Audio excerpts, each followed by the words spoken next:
Good afternoon and welcome back to Embraer TV. We've got loads of action for you yet to come this afternoon. Do get in touch with us on Twitter using the hashtag Embraer TV. We'll do our best to read out all your comments and tweets. We've had a fantastic morning already with loads and loads of action covered, and we've been given a real good insight into how Embraer works every day. We've got a roving reporter out on the ground here at Paris who's been bringing us interviews with lots of different people, and earlier he was admiring the static display. We are here in front of the eye-catching livery of the Prophet Hunter. Now, this name symbolizes the E2's ability to adapt to any environment.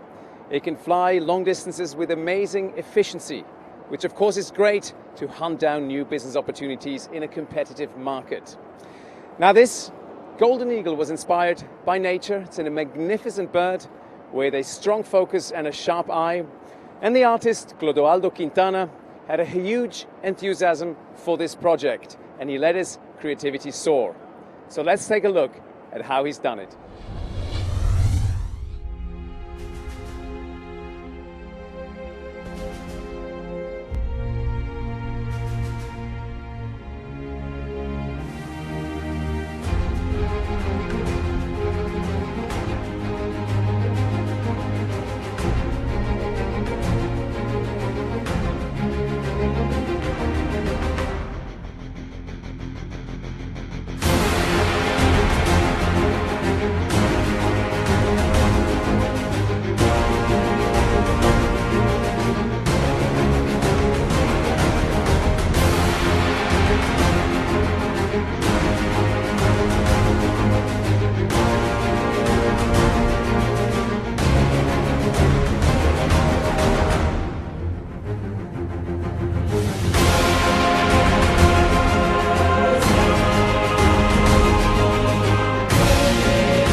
So here I am with the artist Quintana in front of his masterpiece. Quintana, bem-vindo. Obrigado. So I'm going to ask him what the creative challenge was in painting this livery onto an airplane. Qual foi o desafio criativo em pintar isso? O maior desafio mesmo foi a relação o tamanho da aeronave. Aquela região é uma região bastante curva. Então esse foi o desafio. So he says the challenge was the size of the aircraft, obviously, but also the curving of the surface that he had to paint on. Now, did you have to do any complicated calculations to paint the beak especially? Você teve que fazer cálculos complicados para pintar o bico, por exemplo? Não teve cálculo nenhum não, foi tudo visual, tudo mental mesmo, não teve cálculo não. Ah, que legal. So he says he didn't do any calculations, he did it all visually, just by looking at it. It's quite difficult to paint a beak onto something very round like the nose of an airplane. Now I'm going to ask him what materials he used. Quais materiais você utilizou? Os materiais foram recursos da própria empresa, né? E o principal mesmo foi o Airshow, que é uma ferramenta incrível. So basically he got it from the company, airbrush, and what colors? Quais cores? As cores foram 5 cores, vermelho, amarelo, preto, branco, laranja, e aí foram misturadas entre si, né? Para gerar esse visual legal aí. So basically it was 5 colors, white, black, red, orange and yellow, and then he just mixed them to create the other ones. Now, how long did it take? Quanto durou o trabalho? Foram 20 noites. 20 noites, porque noites não dias. Porque a gente fez no período da noite, porque o avião estava com atividade durante o dia, e então à noite que a gente trabalhou. So basically, he had to work 20 nights in doing it, because during the day, the plane was used for other things. Thank you very much. Muito obrigado, Quintana. Obrigado, eu. And we're going to tune in later with more features and interviews. What a stunning design that is. It's very unusual as well for aircraft to be hand painted in that way. Normally you just simply use decals, but for an artist to come in and do a bespoke piece of work on the front of an aircraft there really does signify the attention to detail that really runs through all that Embraer do. But it wasn't just Fernando speaking to the artist, he also got the opportunity to speak to the pilot of the new E2 generation jet. So, we are here in the cabin of the brand new E195-E2, the Profit Hunter. I'm here with Captain Perini. He is pilot instructor and air safety engineer for Embraer. Now, Captain Perini, strange light in here. Why? Actually, we cover the screens just to maintain the paint, the art of the painter, that is a Golden Eagle.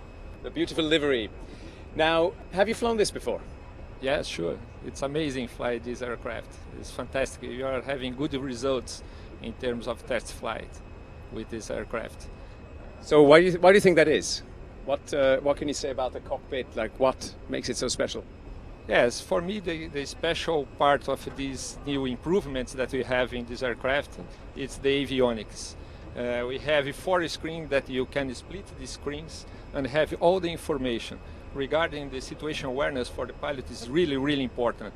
And during the phases that you have a high workload, you have all the information available for the pilot, like chart views, all the engine information, maps. And for this reason, we believe that you are improving our safety with all this information available. And what can you tell us about the efficiency of the E195-E2? As we are having good results, excellent results in terms of fuel burning. The new wings, the engine, and the full fly-by-wire law that we have, closed loop, and it's a 4th generation of fly-by-wire, is very important because we are saving a lot of fuel with all these new improvements together. And this is why it's called the Profit Hunter, because of this amazing efficiency and great economics. So, this was Captain Perini speaking to me inside the cabin of the E195-E2. We'll be back with more features and interviews later. Well, thank you very much, Fernando, and what a day we've had so far. Not sure what a close that is. Massive jet engine flying over, but then again we are at the Paris Airshow and it is live, so I do apologise for that noise if you can hear it. But incredible day that we've had so far. We've had loads of events take place this morning. We've got some really, really useful insights into the philosophy of Embraer. What runs through their seams? We've learned about the fleet smart. We've learned about design smart, business smart, experience smart, how they champion the customer. The customer comes above all else. We've had loads of action. We've seen the painting of the front of an aircraft. We've seen how airplanes go together. We spoke to the chiefs, we spoke to the pilots, and there's plenty more of this to come tomorrow. We've got all of the clips that we filmed throughout the day available on YouTube, Facebook, so you can watch them there. But don't forget, please get in touch with your tweets using the hashtag Embraer TV. And we've also had quite a lot of fun as well. Fernando donning the virtual reality hood in the cockpit, trying to fly an aeroplane himself. And just before we finish, he's going to do that once again. But he's going to bring you coverage from inside the brand new state-of-the-art E2 cabin. So we are here in the cabin mock-up of the E2, Embraer's next generation passenger aircraft. It's in the 70 to 130 plus seat segment, and it will enter service in the first half of 2018. Now let's take a closer look. So this cabin offers a feeling of space, of comfort and of openness, and with this spacious wide body, you actually think you're in a wider body aircraft. The seating configuration, you can see in first class we have staggered seating. Now this is the first single aisle family of aircrafts offering this. Throughout the plane we can see 2x2 seating with no middle seat. And there is a possibility to reconfigure all these seats to adapt to the specific needs of airlines to maximize space. The materials is high quality material with contemporary fabric on all the seats. The windows, they are designed to look larger and brighter, and also there is no under-seat support rail, which means that the passengers can stow their cabin luggage or stretch out. And finally, the new overhead bins are much larger than in the original E-Jet aircrafts. So this whole cabin has been designed with easy maintenance and crew efficiency in mind, under the motto Experience Smart, as we say at Embraer, for a truly fleet smart aircraft experience. And it really is a lovely place to be. They're bringing all of the comforts of a wide-body jet into a narrow-body market. Brilliant, brilliantly done. Well, we've run out of time, but from me, Fernando, all the team here, live at Paris, that's it for us today. We'll see you first thing tomorrow.